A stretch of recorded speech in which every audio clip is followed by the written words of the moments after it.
Welcome to Calibrate Conversations, a podcast about embracing God's standard for sexuality. I'm your host, Brady Cone. Thank you so much for joining us today. Make sure you go to our website, check out other resources, contact me if there's anything I can do for you. I love to hear from people and be a resource in any way that I can. Well, this week, I'm just going to take a little bit of time and talk about conversion therapy and a Supreme Court case that's been getting a lot of attention that was just heard this last week. And so I did a podcast episode on conversion therapy. When I first started the podcast about three and a half years ago, I think it was one of our first episodes, and a lot has changed since then. So I want to give a little bit of history, and then we will get into some of the specifics with this law that is being challenged at the Supreme Court. It's a law in Colorado, and a Christian counselor has challenged it. It bans so-called conversion therapy. And so I want to give a little bit of history there before we dig into some specifics. So these conversion therapy bans have been kind of a fight within state legislatures for over a decade now. Initially, when this started, it was just about sexuality, because that's before transgenderism was really a big thing like it is now. And so that's why the conversations changed a lot, even in the last couple of years, on what these conversion therapy laws actually ban. And so I have always fought against these conversion therapy bans. People are really confused about what conversion therapy is. At its core, what is told by the world, who is trying to pass these bans, by the LGBTQ community and activists, is that conversion therapy bans try to change someone's sexuality. And so they try to change a gay person to be straight again. And that is the goal. And the narrative that they use in talking about these is that these procedures, these therapies, have been completely debunked. They're harmful. They lead to suicide. But there's a lot of problems with their arguments. For conversion therapy in regards to sexuality issues, which is obviously something I'm much more engaged in than the actual gender aspect that we're seeing a lot right now. They're very, very broad in how they define conversion therapy. And so back when they're trying to pass these initial conversion therapy conversion therapy bans, they would use really harsh examples of what conversion therapy was. Like people had shock therapy and some type of genital mutilation, and some really horrible things like exorcisms to get rid of a demon that was causing same-sex attraction. And they'd use those examples, which I don't doubt that those happened at some point, and it's horrible. I don't think that any of those methods were ever widely used. I don't even know of anyone who has experienced those things. But they would use those examples to try to paint conversion therapy as this barbaric practice to try to make a gay person straight. And uh, I testified at state legislatures, especially in Nebraska, against these bans. And, the activists who push for them are very actually anti-science, right? And some of these bans have not held up in courts. Some of them have. There's, I think, 23 states right now that have conversion therapy bans. In the United States, most of them are based on just for kids, so banning conversion therapy for kids. And so right now, the conversation has changed so much to be around gender that now these laws are banning so-called conversion therapy for transgender individuals or people with gender dysphoria. And so it's really, really bizarre. It's such an upside down world we live in. And so how they're defining conversion therapy for someone with gender dysphoria or any type of discomfort with their body is anything that helps them not be transgender. So anything that helps them be at peace with the gender they're born with, or go back to living as the gender they're born with, that is considered conversion therapy. And it's so bizarre because they still allow, and in this case in Colorado, actually dictate that therapists, counselors support actual transitioning genders, right? And so someone comes to you as a therapist and they have gender confusion, the only option in the state of Colorado and a whole bunch of other states right now is to affirm them in their gender dysphoria, their confusion, and help them transition. You cannot allow them you're not allowed to help them work through and talk to them and be at peace about the gender that they were born with. And that's what counseling did for the last 100 years since the start of any modern day type of talk therapy or counseling. And so these bans really are very dishonest about what conversion therapy is. They try to use these examples that don't really happen. They really cherry pick data to try to claim that they're harmful.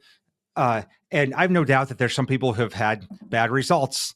And there's some people where whatever therapy they were using did not work. Just like so many people who have had some type of treatment for alcoholism, right? And they weren't successful. We don't say that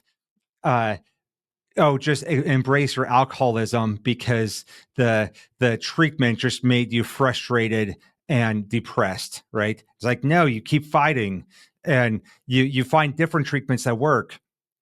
And so these conversion therapy bans are so broad that they cover any type of suggestion that someone could change their sexuality to be heterosexual, or that they could go back to living as the gender they were born with. And that's part of the problem, is that they're so broad that they apply to just about everything, like pastoral care. There's countries that have banned conversion therapy, like Germany and the UK and a whole bunch of countries. And I know people who have been arrested for merely sharing their testimony. And so that's where it's going. And the, current laws they claim that they're trying to stop some harmful practices, but they have a agenda that is actually stopping or trying to stop the spread of the gospel and trying to stop actual methods that actually help people be at peace about who they are. So that's a little bit of the history and how we got here. Now the conversation again is a little bit different now that we bring transgenderism into the picture. I usually, I would never tell someone to go out and get conversion therapy because there's a lot of therapeutic methods and some of them are good, some of them are bad. I want people to get biblical counseling, but biblical counseling would fall into the category of conversion therapy by merely suggesting that someone could live a different life. And so I would be very specific on the type of help I tell someone to get. And I am when people come to me for help. But I completely don't believe that the bans on conversion therapy are just or right or honest about what it is and how it actually does help people in many, many situations. So secondly, I want to share this. The current activists who are passing these bans claim that they're for kids because kids aren't old enough to consent to a type of therapy like this. Like they're not old enough to try to, change their sexuality. And this is a desperation to silence Christians and stop real science from actually getting kids the help that they need. And it's so ironic. And this is what I've said about these conversion therapy bans all along. It's so ironic that they can still help kids convert into one direction, right? They can still consent to gender affirming care. And right now in Colorado, counselors are required to provide that to help a child transition genders if they feel uncomfortable with their body. So they can go in that direction, but they can't go in the other direction. That's part of why these laws have been challenged in the past, is because they were like bans on one-way speech, and that you could take a child in one direction, but not in the other direction. So even though they try to claim that these are only for kids too, they obviously don't believe in kids having to consent to something when they also give them gender affirming care, but they find ways to apply them to adults, and adults are always the next step. And so, many of these laws have provisions in them that they not only apply to kids, but they apply to vulnerable adults, like an adult with gender dysphoria. They are considered a vulnerable adult. Anyone who's part of a LGBTQ community, so all gay, lesbians, which is like everyone who needs therapy, right? So they put these provisions in there to stop all forms of what they consider conversion therapy, even pastoral care, biblical counseling for kids and adults. But they claim that they're just trying to help the kids until they're able to consent. And all the other things that they're doing, like gender affirming care, shows that they don't actually believe in consent or that a child needs to be old enough to understand what they're doing. So their goal is to have as many LGBTQ kids as possible. Like that is the goal of those activists, the LGBTQ agenda, many on the left politically, and they are using these bans to help achieve that goal. And so lastly, again, part of the problem is that it's a one-way ban. And so counselors and therapists are still able to, and are actually required to help kids be more gay, to be more transgender, to change genders, to transition socially, medically, provide all of that gender affirming care. And yet they can't help them go the other direction. And that's one of the big arguments against these bans, is that their own arguments that kids need to be able to consent isn't being applied in the other direction, with kids receiving gender affirming care, all kinds of LGBTQ resources that really influence them in the direction of homosexuality or transgenderism. Previously, before the whole world went mad with this, most counselors would say 90% of kids would move on from gender dysphoria if given the right support, right? And so kids who are questioning their gender, who feel uncomfortable with their bodies, which, like, what kid doesn't feel uncomfortable with their bodies during puberty? It's hard, right? All these changes are happening. It's awkward. And most of them just need some help and support, and it becomes a very temporary phase. But now our current culture and social media and therapeutic methods are pushing kids that if you are at all uncomfortable with your body, then you're transgender and you need to change genders. And that is absolutely ludicrous and abusive and causing irreversible damage to our kids. It's really, really ironic that some of the initial bans on conversion therapy, they're using examples of like mutilation as methods of conversion therapy that need to be banned, or examples of why all of it should be banned.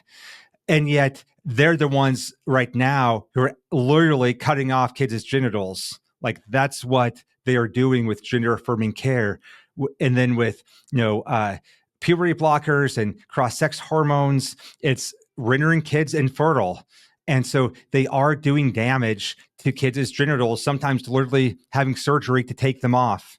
And I know of those people. I know of kids who have had top surgery, bottom surgery as teenagers when they're like 16 years old, to remove their breasts and their genitals.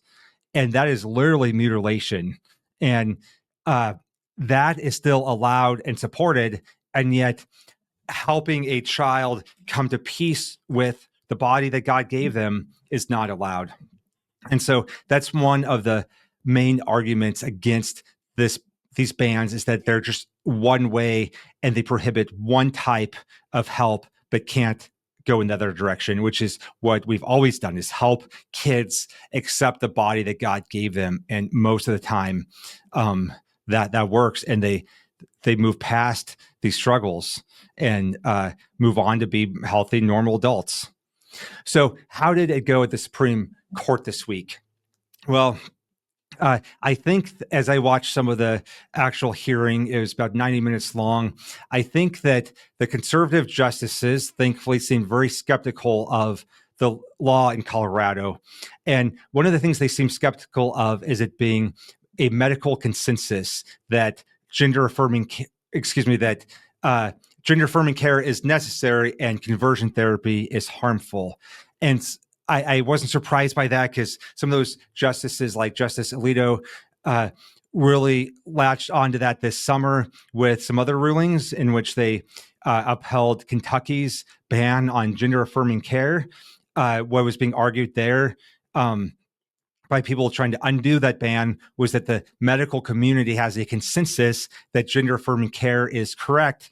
And now they have a consensus that, conversion therapy is harmful, but the justices didn't buy that argument this summer about gender affirming care. And I don't think that they bought it this time with the conversion therapy ban.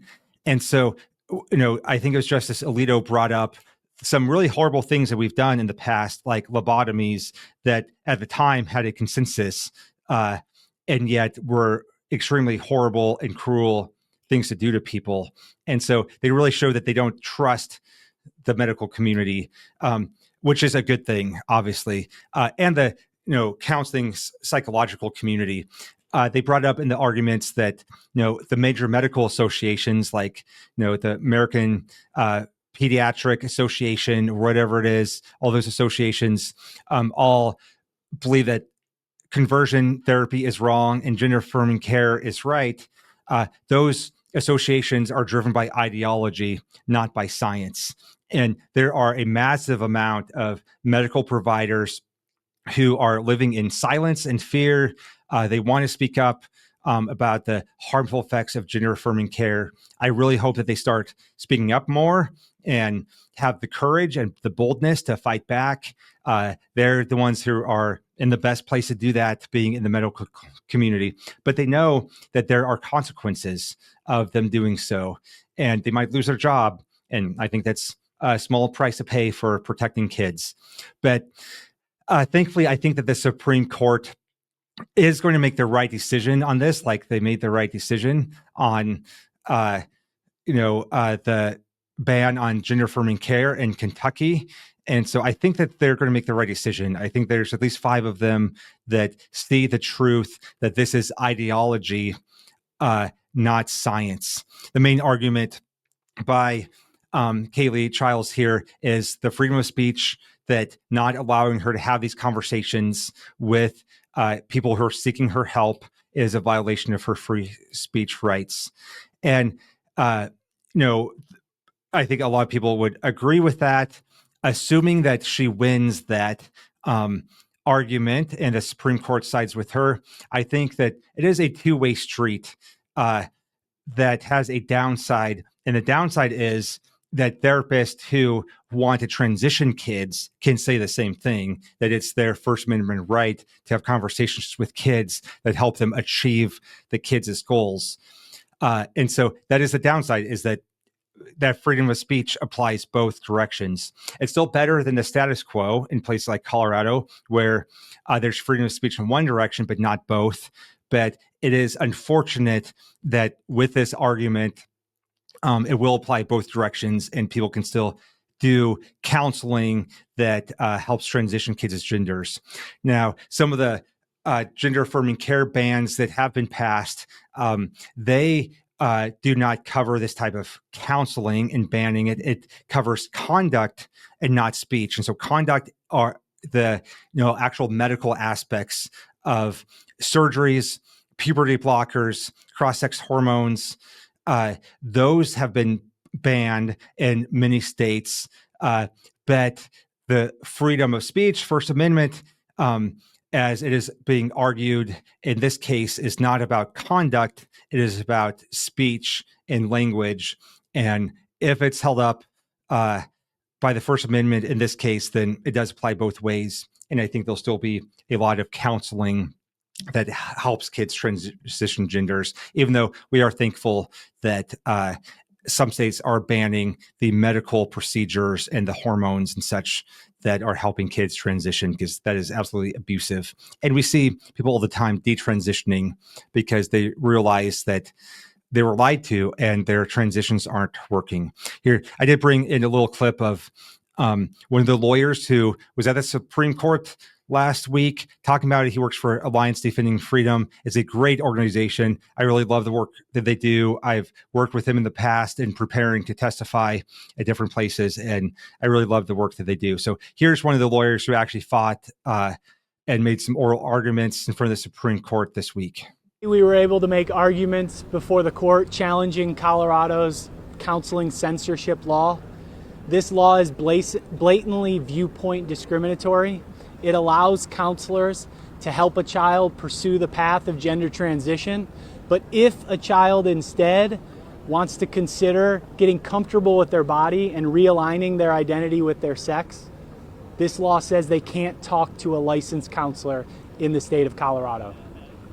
That's unfortunate because it's harming kids every day. There are kids struggling with issues of gender dysphoria, and this law tells them that if they're seeking help in one direction, that licensed mental health professionals and counselors are not available to them. As we made our arguments to the court today, the court seemed very receptive to the points we were making. The court acknowledged that Colorado is trying to censor private conversations between licensed professionals and their clients. Specifically, that would be in violation of what this court said just a handful of years ago in the NIFLA versus Becerra case, where the court recognized the harms of censoring private conversations between counselors, doctors, and their clients. The court gave many indications that it was bothered by the law. It seemed to me that the court views this, at least many members of the court views this as a viewpoint-based law.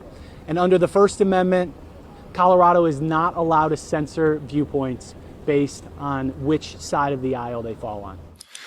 All right, so I think that he seemed very hopeful that this is going to go their direction, and we hope for that. We pray for that. I know when I was a child, I would have loved some pastoral care that understood me and helped me. I think I was in college when I came to know Christ, and I started to go to some counseling that helped me understand my same-sex attraction and apply the gospel to it. And I'm thankful that it was available to me. And that counseling is what modern day activists would consider be conversion therapy, even though I wouldn't call it that. It's just pastoral counseling and talk therapy, normal counseling to work through my issues. But they are trying to classify that as conversion therapy to try to make it sound like it is harmful. All right, I want to close with just the big picture here. What do we do as Christians? How do we move forward? We pray that the right policies are passed. We should be involved in the political process to elect the right people and pass policies that protect kids. I've always believed that. I think that we've seen some good policy. There's some pushback coming back in our culture against gender affirming care. And so that's a great thing. It's something to celebrate. We keep fighting for that. At the same time, I always feel like every time I talk about anything political, I have to also give the bigger picture that the gospel can't be stopped. And so we have hope no matter what. Recently, in the aftermath of Charlie Kirk assassination, there's been so much talk about Christianity and politics, and I want people to be more bold about the right policies. That's great. I heard a well-respected apologist recently who was very involved in the Charlie Kirk situation. And I really love this guy. He's great.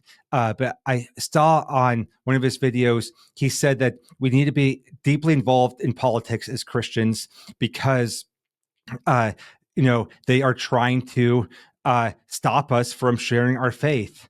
And they're trying to pass laws to stop us from, making disciples, from share faith.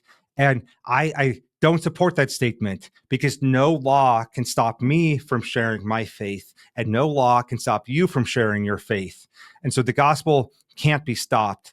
And I see that in countries where Christianity is illegal, where the church is thriving under persecution. It reminds me, it might be that we're sharing the gospel with our cellmate, like the Apostle Paul did, but no one can stop us from sharing the gospel. And so I just, gosh, I cringe at some of what's happening in our culture right now. I'm thankful for much of it, but I think we need to be careful not to put our hope in politics. The answer for your neighbor's transgenderism is the gospel. So go share the gospel with them. Last week, we had a great conversation on here, great episode about sharing the gospel and starting gospel conversations, engaging with LGBTQ individuals. So go listen to that. It was with my friend Nate. It's a great resource. But don't put your hope in the government fixing things. Instead, go and make disciples, share the hope of Jesus, share the hope that you have. That is what God has called us to do. And people are open to the truth. And so pray for them, love them, share gospel hope. All right. I think that's a great way of ending it. Thank you so much. If I can answer any questions, please reach out. Again, go to calibrateministries.com for more resources.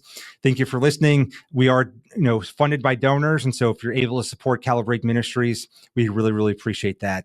All right. Thank you.